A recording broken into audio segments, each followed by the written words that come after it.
Ibrahim's hand trembled as he set down the water glass, a strange bitter aftertaste lingering on his tongue. The crystal tumbler caught the afternoon light streaming through the presidential office windows, revealing a faint residue that ordinary eyes would miss. But Ibrahim Traoré's eyes were not ordinary. They had witnessed the blood-soaked battlefields of northern Burkina Faso, had identified IED triggers in the dust from 50 meters away, had learned to spot a jihadist among civilians with uncanny precision. Those same eyes now focused on the barely perceptible discoloration in his glass. Across the ornate presidential office, his most trusted bodyguard, Lieutenant Pascal Ouedraogo, watched with barely concealed anticipation. His fingers twitched subtly at his side, a tell Ibrahim had noticed during their countless poker games in military barracks over the years. The realization hit Ibrahim like artillery fire, the same sensation he'd experienced countless times on the northern battlefield. The bitter taste, the slight numbness spreading across his tongue, the quickening of his heartbeat that had nothing to do with fear. "You've poisoned me." It wasn't a question. Pascal's expression hardened, the mask of loyal protector falling away to reveal the cold calculation beneath. 6 years they had served together, fought together, bled together in the unforgiving terrain where Burkina Faso battled insurgents. 6 years of shared victories and losses, of burying comrades side by side.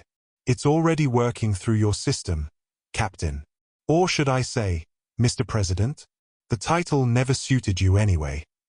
Ibrahim Traoré, the 37-year-old interim president of Burkina Faso, had survived 2 military coups and countless insurgent attacks in the country's troubled north. But he never expected betrayal from the man who had stood beside him since their days fighting jihadists in the special forces. A man who had once taken a bullet meant for Ibrahim during an ambush outside Dibbo. The presidential office suddenly seemed too large and too small simultaneously. The national flag hanging behind his desk, red representing the revolution, green for abundance, and the gold star of the people's guidance, now seemed to mock him. 3 meters of polished hardwood separated him from his betrayer, a distance that represented the chasm that had somehow grown between them without Ibrahim noticing. "They promised you what, Pascal? Money? Power?" Ibrahim's voice remained steady despite the growing tightness in his chest. "Or did France offer you sanctuary after you murdered their greatest critic in West Africa?" Pascal's jaw tightened, a flicker of surprise crossing his features. He hadn't expected Ibrahim to immediately connect the dots to foreign involvement. "You always were too clever for your own good." "Not clever enough, apparently." Ibrahim gestured toward the water glass. "I trusted you." Pascal moved from his position by the door, circling the massive oak desk that had once belonged to Thomas Sankara, Burkina Faso's revolutionary leader assassinated decades earlier. The symmetry wasn't lost on Ibrahim, another young military officer who dared to challenge neo-colonial influences, facing betrayal within his inner circle. "Trust is a luxury for men who haven't seized power through the barrel of a gun," Pascal said, his voice dropping to a dangerous whisper. "You speak of liberation while breaking every promise. June 2024 has come and gone. Where are the elections you promised? Meanwhile, our brothers still die fighting insurgents while you parade around in your white uniform making speeches about self-sufficiency." Ibrahim felt his throat constricting, his vision blurring at the edges. The poison, likely a neurotoxin, based on the progression of symptoms, was working its way through his system with ruthless efficiency. Yet decades of military discipline kept his face impassive. Pascal wouldn't see his fear. No one ever did. "The transition needs time," Ibrahim managed, fighting the poison's effects, his mind racing to calculate how long he had before complete incapacitation. "Our people aren't ready for another Western-backed puppet pretending to be a democratically elected leader." Pascal laughed coldly, the sound echoing off the wood-paneled walls of the presidential office. "Always the revolutionary. Always comparing yourself to Sankara. But he died for his ideals, and so will you." Outside the window, Ouagadougou sprawled in the afternoon heat.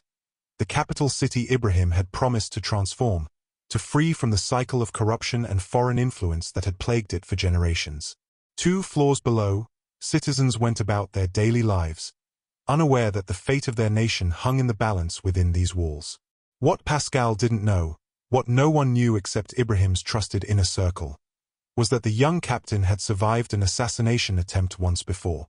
A Russian intelligence officer had warned him months ago that certain elements within his own security detail had been compromised. Since then, Ibrahim had built up a tolerance to several common poisons, taking microdoses daily, a secret practice learned from his Moroccan military trainers years ago during his anti-aircraft training. The poison was working, but not as quickly as it should have been. "You always underestimated me, Pascal," Ibrahim said, his voice growing stronger instead of weaker as he pulled himself to his full height. "Just like the French underestimated what we could achieve without their so-called protection." Pascal's confident smile wavered. Ibrahim shouldn't still be speaking coherently. He shouldn't be standing up from his chair, steadying himself against the desk with only the faintest tremor in his hands. "Impossible," Pascal whispered. "That dose would kill 3 men." Ibrahim allowed himself a grim smile. "Did you think I became president by being careless? By trusting blindly? The day after I took power, I began preparing for this moment." He tapped his temple with 2 fingers. "Always 3 steps ahead, Pascal. That's what kept me alive in the north when everyone else was dying." Pascal's training reasserted itself, his momentary surprise replaced by cold calculation. He reached for his sidearm, the movement fluid and practiced. "It doesn't matter," he said. "If the poison fails, there are other ways." Ibrahim pressed a hidden button beneath his desk, not the one summoning his guards, but another, quietly installed weeks earlier as part of a new security protocol he'd implemented after the Russian warning. The office doors locked automatically from the outside with a heavy mechanical thunk. No way in. No way out. "What did you do?" Pascal's eyes darted to the door, the windows, assessing escape routes with the precision of a special forces operative. "Ensured our privacy," Ibrahim replied, the burning sensation in his stomach intensifying. He needed to act quickly before the poison, though slowed, completed its work. "I wanted to give you the chance to tell me why. Was it just money? Or did you actually believe their promises?" Pascal leveled his weapon at Ibrahim's chest. "You think this is about me? About money?" Genuine anger flashed in his eyes. "Look around you, Ibrahim. Look what's become of our country. The insurgency spreads while you play politics with Russians and Chinese. Our people starve while you build monuments to your ego. Is that what they told you to say, or do you actually believe it?" Ibrahim took a careful step toward his former friend, calculating the distance, timing his approach. "Tell me, when did they turn you? After we took power? Or was it earlier, during the peacekeeping mission in Mali?" The question hit its mark. Pascal's expression flickered, a momentary admission. "Mali?" Ibrahim nodded, understanding. "During the rebel attacks in Tombouctou, when you disappeared for 3 days and claimed you were pinned down by insurgents." Another step forward. "They approached you then, didn't they? The French intelligence officers embedded with the UN forces." Pascal's grip on his weapon tightened. "You have no idea what they showed me. The evidence of where your revolution is really headed. Dictatorship disguised as liberation." Ibrahim had suspected but now had confirmation. The poison in his system was secondary to the deeper betrayal. A friend turned years ago, planted like a time bomb in his inner circle, waiting for the precise moment to strike. "You've been their asset all this time," Ibrahim said, the realization settling cold in his gut. "During the January coup against Cabaret, during my takeover from Damiba, you've been reporting everything, waiting for their order." "And now the order has come," Pascal replied simply. The stakes were far greater than just one man's life. The alliance of Sahel states that Ibrahim had helped forge with Mali and Niger represented a new vision for West Africa. Nations determining their own future without Western dictates or conditional aid. If he died now, the alliance would fracture. Russian and Chinese support would falter. The jihadists would surge across the region, and thousands would die. For months, Ibrahim had been receiving intelligence reports, suspicious troop movements, unexplained communications between his security detail and foreign embassies, unusual patterns in deployment schedules. With the help of his brothers Inusa and Kasum, he had methodically built a case, identifying not just Pascal but the entire network supporting him. "You're alone, Pascal," Ibrahim said, the poison burning through his system but his mind clearer than ever. "Your contacts at the French embassy were arrested an hour ago. The officers who promised to support you have been reassigned to the southern border. And the money that was transferred to your offshore account? Frozen." Pascal's face drained of color. "You're bluffing." "Am I? Why do you think I assigned your team to the presidential compound this week instead of Lieutenant Aziz's unit as originally scheduled? I needed to confirm who was with you and who was loyal." Pascal fired his weapon, the sound deafening in the confined space of the office. Ibrahim had anticipated the move, already shifting his weight to the side. The bullet grazed his shoulder instead of finding his heart, tearing through the fabric of his uniform and leaving a burning trail across his skin. Before Pascal could fire again, Ibrahim closed the distance between them, using combat techniques learned during United Nations peacekeeping operations in Mali. As they grappled for the gun, Ibrahim felt his strength ebbing, a combination of the poison and the wound. Blood seeped through his uniform, hot and sticky against his skin. Pascal was younger, marginally faster, and unaffected by toxins.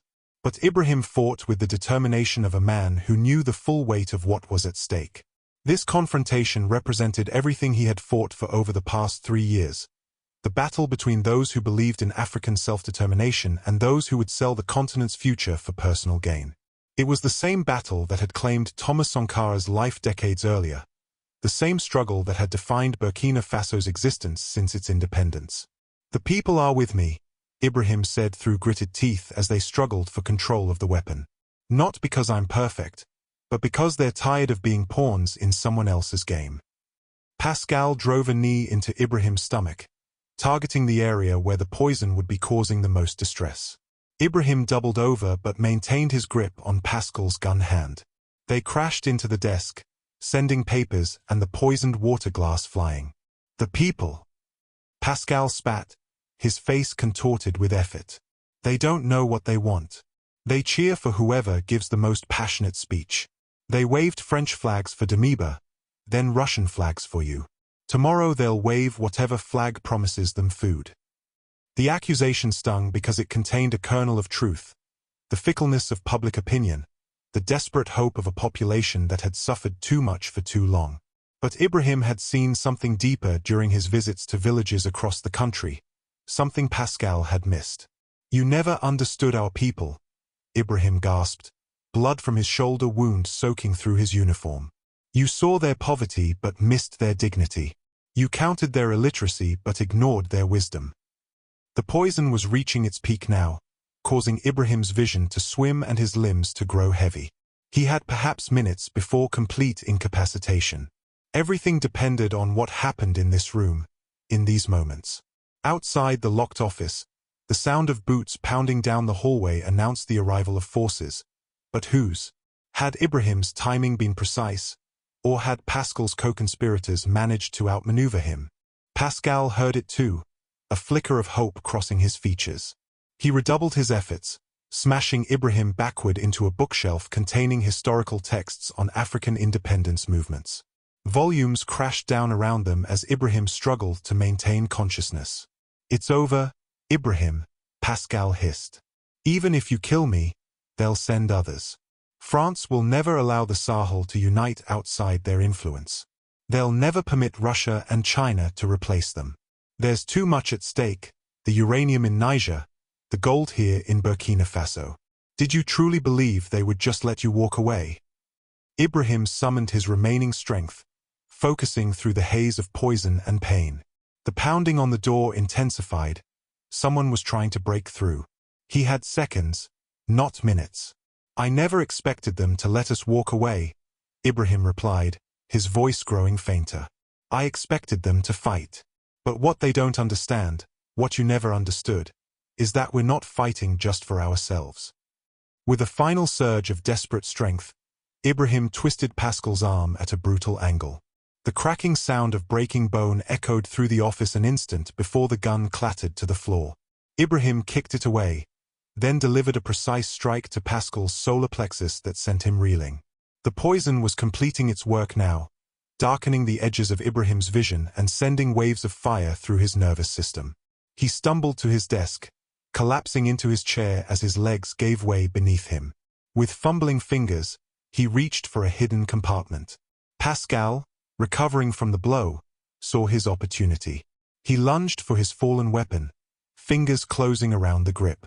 He swung it toward Ibrahim with triumph in his eyes, only to freeze at the sight of what the president now held.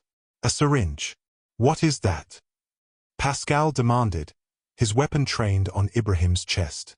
"The difference between you and me," Ibrahim replied, plunging the needle into his thigh through his uniform trousers. "I came prepared for betrayal. You came prepared for surrender." The antidote would work.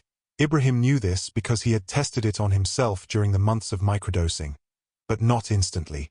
He needed time.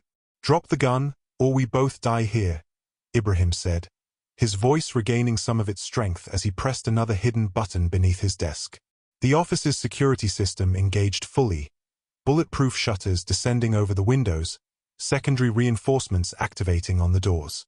Outside, the pounding had stopped, replaced by urgent voices and the sound of heavier equipment being brought to breach the entrance. Ibrahim smiled faintly as he recognized the voice of Lieutenant Aziz Pakmogda, head of his personal security team, the one man besides his brothers that Ibrahim trusted without reservation. Pascal seemed to realize the same thing. His features contorted with the understanding that his reinforcements were not coming. "You planned all of this," he said, disbelief coloring his tone. "You drank the poison intentionally." Ibrahim nodded slowly. "I needed your confession. Needed to know how deep this conspiracy goes." He gestured to hidden fixtures in the ceiling corners. "Every word you've spoken has been recorded. Every admission of foreign involvement, every detail of the plot." Pascal's eyes darted to the surveillance devices he had never noticed despite his security training. The realization of how thoroughly he had been outmaneuvered washed over him in a visible wave. "The poison was a miscalculation," Ibrahim continued, feeling the antidote beginning to work, clarity returning incrementally to his thoughts. "I expected a cleaner attempt, a bullet during a public appearance, perhaps. Something that could be blamed on insurgents. But poison." He shook his head. "Too obvious. Too traceable to foreign intelligence techniques. Your handlers made a mistake." Pascal's expression hardened into something between rage and respect. "And what happens now, Ibrahim? You put me on trial? Make an example of me? I'll never testify against my contacts." "You already have," Ibrahim replied. "Everything you've said in this room is evidence. By morning, every citizen in Burkina Faso will know that foreign powers attempted to assassinate their president rather than allow our country to chart its own course." The door to the office shuddered under a heavy impact. The security team would break through in moments. Pascal seemed to come to a decision. He lowered his weapon slightly. "We were friends once, Ibrahim. Real friends, before all this." "We were," Ibrahim acknowledged, the admission painful despite everything that had transpired. "Then grant me a soldier's death, not a traitor's trial." Ibrahim studied the man who had saved his life once, only to try to take it now. "No," he said finally. "You don't get to escape the consequences. You don't get to die a martyr to whatever cause you think you're serving. You will stand trial. You will face the people you betrayed." Pascal's face contorted with fury. "Then I'll take you with me." He raised his weapon and fired repeatedly, the bullets thudding into the desk as Ibrahim rolled from his chair to the floor. The door burst open at that moment, Lieutenant Aziz and his team flooding into the room with weapons drawn. Pascal turned toward them, still firing, forcing them to respond with lethal precision. 3 shots caught him in the chest, driving him backward until he collapsed against the window shutters, leaving a smear of blood as he slid to the floor. Ibrahim pulled himself up using the edge of the desk, his uniform soaked with blood from his shoulder wound, his body still fighting the effects of the poison despite the antidote. "I wanted him alive," he said to Aziz, regret heavy in his voice. "He gave us no choice, Mr. President," Aziz replied, holstering his weapon and rushing to Ibrahim's side. "Medical team is inbound." "Hold on, sir." Ibrahim looked at Pascal's body, the irony not lost on him. In death, his former friend had denied him the most valuable asset in the ongoing shadow war, a confessor who could reveal the full extent of foreign interference. "It doesn't matter," Ibrahim said as the medical team rushed in. "We have the recordings. We have the evidence from his communications, his bank accounts. It's enough." As the doctors worked to stabilize him, administering additional antidote and treating his shoulder wound, Ibrahim's thoughts turned to what would come next. Pascal's betrayal, while personal and painful, was ultimately a gift, incontrovertible proof of what Ibrahim had been claiming since taking power. Evidence that would silence his critics and rally the people behind his vision. The poison that was meant to end his presidency would instead strengthen it beyond measure. 3 days later, Ibrahim Traoré addressed a massive crowd in Ouagadougou's Revolution Square. His white military uniform had been replaced by a simple army fatigue, the uniform of his captain days when he had fought alongside common soldiers against insurgents in the north. The symbolism wasn't lost on anyone. His shoulder was bandaged beneath the uniform, the wound a badge of honor now. The effects of the poison had largely subsided, though doctors warned he might experience neurological symptoms for weeks to come. None of that mattered as he stood before his people, his voice strong despite his still recovering body. The crowd stretched in all directions.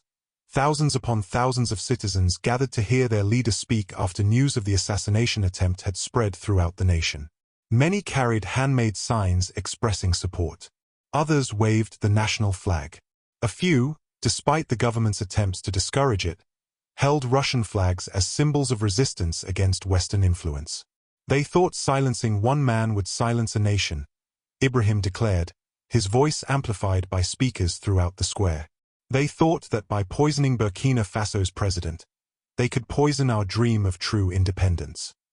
The crowd roared their support as he continued, his cadence measured, his words carefully chosen to rally without inflaming. "But what our enemies fail to understand is that I am merely a vessel for your will. The same will that brought Captain Thomas Sankara to power 40 years ago. The same will that continues to inspire our brothers and sisters across the Sahel to demand the right to chart their own destiny." Ibrahim looked out at the sea of faces, young men who had volunteered to fight insurgents in the north, women who ran businesses supporting the local economy, elders who remembered both the hope of independence and the disappointment of neocolonialism.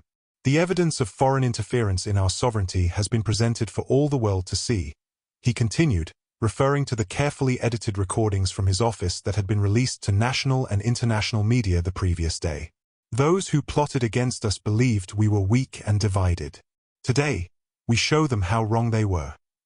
He did not name France directly, a deliberate choice to avoid unnecessarily antagonizing a still powerful adversary. But everyone understood the implications. The recordings had included enough references to make the source of the conspiracy unmistakable. "I stand before you not as your savior, but as proof that we Burkinab cannot be defeated through treachery or force." Ibrahim's voice gained strength as he spoke, his natural charisma magnified by the raw emotion of recent events. "This attempt on my life was not just an attack on one man, it was an attack on our collective right to self-determination." The crowd responded with chants of Burkina Faso. Burkina Faso. The name itself, meaning land of incorruptible people, had been given by Thomas Sankara during his revolutionary presidency, replacing the colonial-era name of Upper Volta. Ibrahim raised his hand, and the crowd gradually quieted. "I have heard some call for vengeance, for expulsions, for severing of ties." He shook his head. "That is not our path. We will respond not with blind rage, but with strategic clarity. We will accelerate our vision of cooperation with those who treat us as equals, while maintaining dialogue with all nations willing to respect our sovereignty." This was the crucial balance Ibrahim had been trying to strike since taking power, redirecting Burkina Faso's foreign relations without completely isolating the country from global systems still largely dominated by Western institutions. "To those who plotted against us, I offer this warning. The days when African leaders could be eliminated to change a nation's policy are over. The days when our resources could be exploited without fair compensation are over. The days when our security concerns could be dismissed as insignificant are over. A section of the crowd began singing a revolutionary song from the Sankara era, the melody spreading until thousands of voices joined in harmony. Ibrahim allowed it to continue for a moment, the emotion of the moment threatening to overwhelm even his military discipline. When the singing subsided, he continued with the most important part of his address, the concrete actions that would follow the assassination attempt. Today, I announce 3 initiatives that will strengthen our nation and our region. First, the acceleration of our joint defense agreement with Mali and Niger. No longer will terrorists be able to exploit our borders to escape justice. This announcement received enthusiastic approval, particularly from those in regions that had suffered most from insurgent violence. Second, the establishment of a new national resource authority that will ensure our gold, our cotton, and our agricultural products benefit the Burkina people first and foremost. This authority will renegotiate contracts with foreign companies to guarantee fair prices and local development. The economic message resonated deeply in a country where poverty persisted despite significant natural resources. Ibrahim had long maintained that Burkina Faso's wealth had been systematically drained through unfair contracts and corruption, a situation he intended to rectify. Third, and perhaps most importantly, a comprehensive educational initiative to provide technical and agricultural training to our youth, with particular focus on regions vulnerable to extremist recruitment.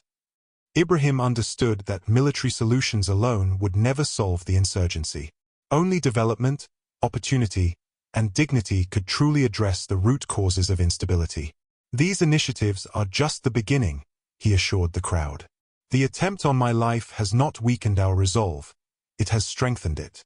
It has not divided us, it has united us. As he concluded his address, Ibrahim departed from his prepared remarks, speaking from the heart in a way that resonated with ordinary citizens. I was born in a small village, just like many of you. I ate the same food, breathed the same air, felt the same sun on my skin. I am not separated from you by privilege or position.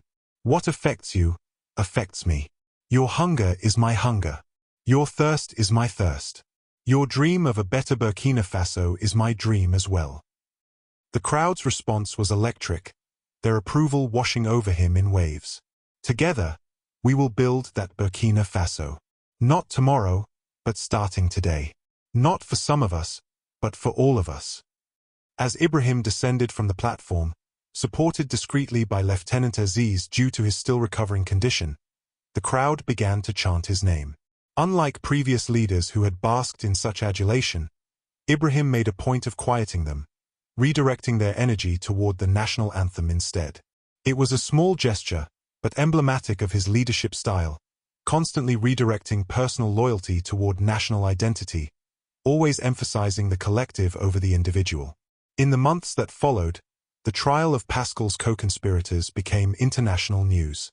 While Pascal himself had not survived to face justice, 17 others, including military officers, civil servants, and 2 foreign nationals working under diplomatic cover, were prosecuted with extensive evidence from communications, financial transactions, and the damning recordings from the presidential office. The documented links to foreign intelligence services confirmed what many across Africa had long suspected, that the rise of independent-minded leaders represented a threat to established power structures that had exploited the continent for generations. Ibrahim used the momentum generated by the assassination attempt to push forward his vision for Burkina Faso's transformation. The newly formed alliance of Sahel states deepened their cooperation, beginning ambitious joint projects in defense, agriculture, and resource management that would eventually transform the region. 6 months after the attempt on his life, Ibrahim traveled to the Northern Territories, areas that had been considered too dangerous for presidential visits before his administration. In the town of Dibbo, where he had once fought as a junior officer against insurgents, he inaugurated a new military academy focused on counterinsurgency tactics and community relations. Our enemies believed that by eliminating one leader, they could reverse our course, he told the assembled cadets and local residents. What they failed to understand is that I am merely one of many. Look around you, each of you carries the potential to lead, to serve, to transform our nation.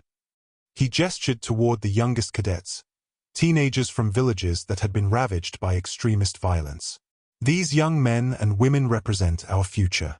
They understand what is at stake because they have lived through the darkest days of the insurgency.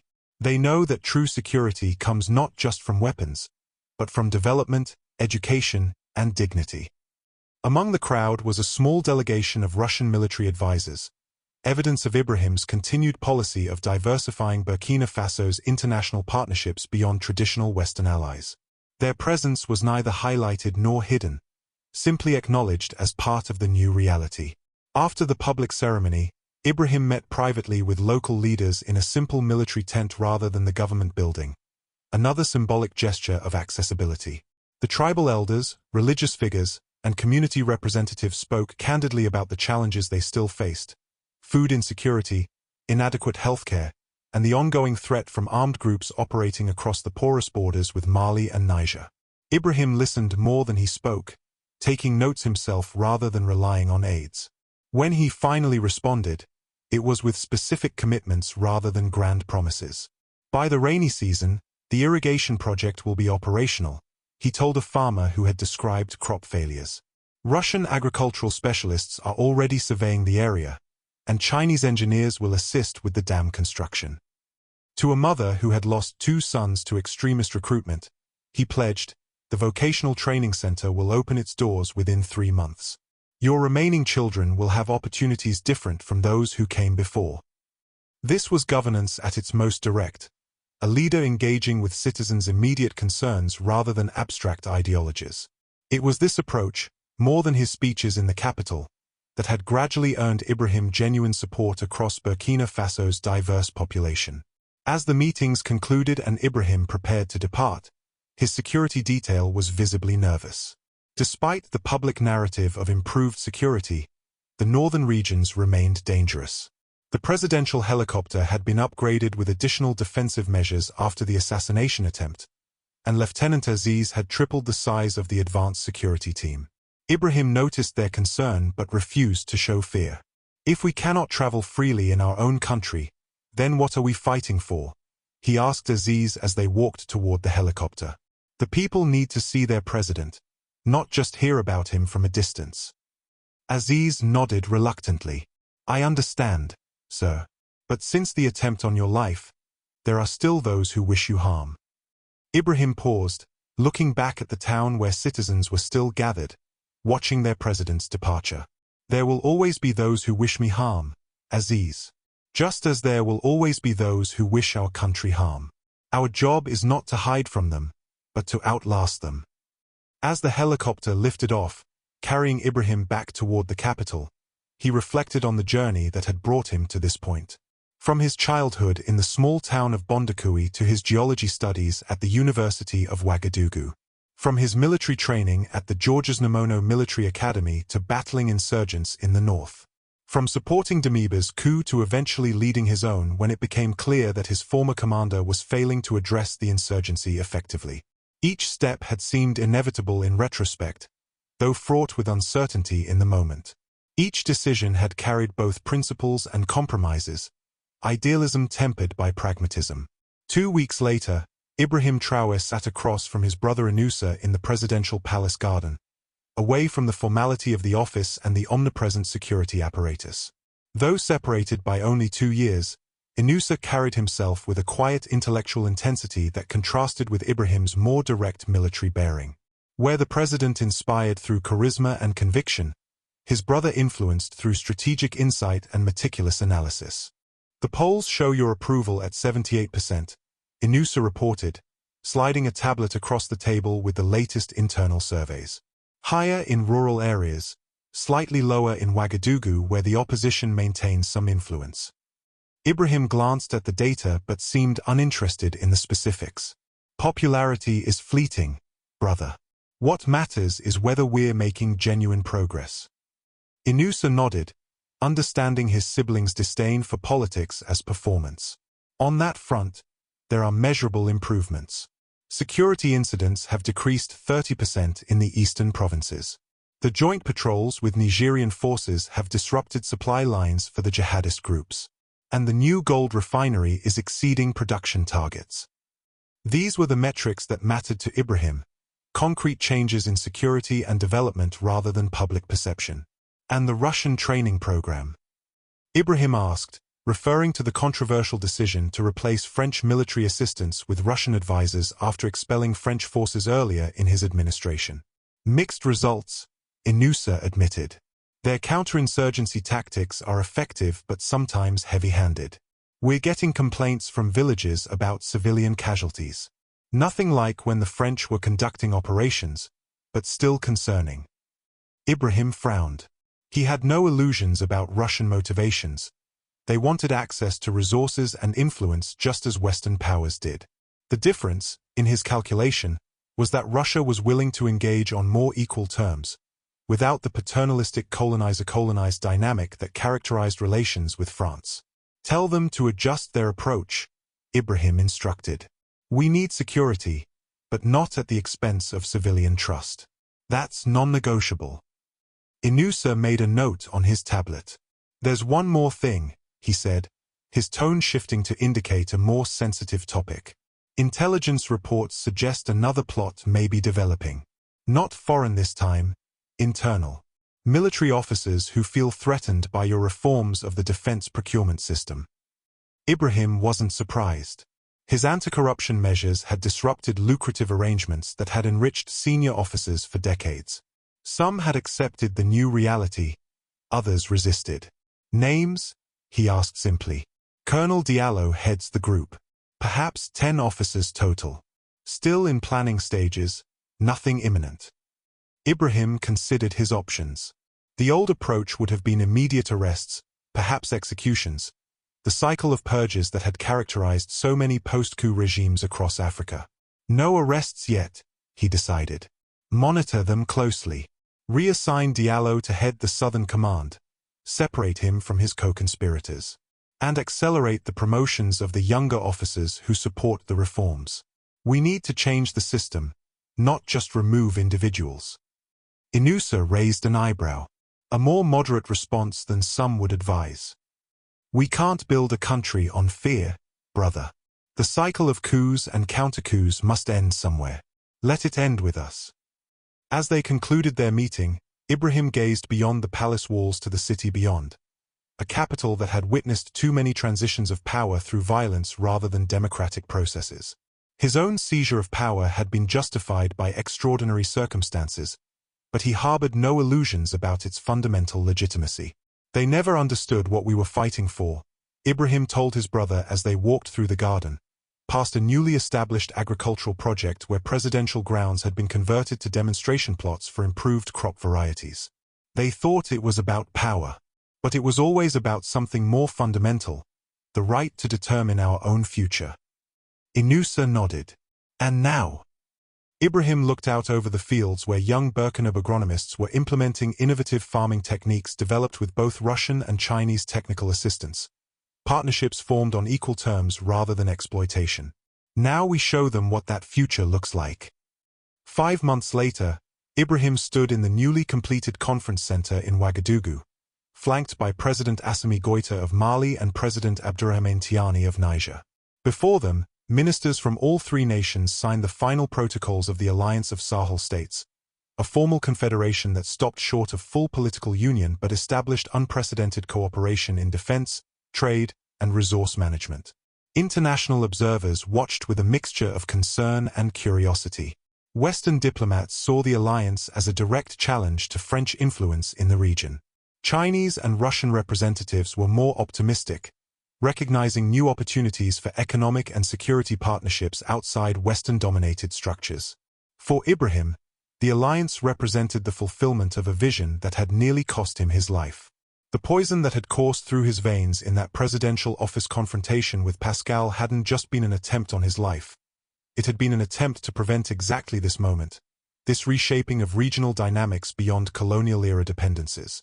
As the signing concluded and the assembled ministers and dignitaries applauded, Ibrahim exchanged a meaningful glance with his counterparts from Mali and Niger.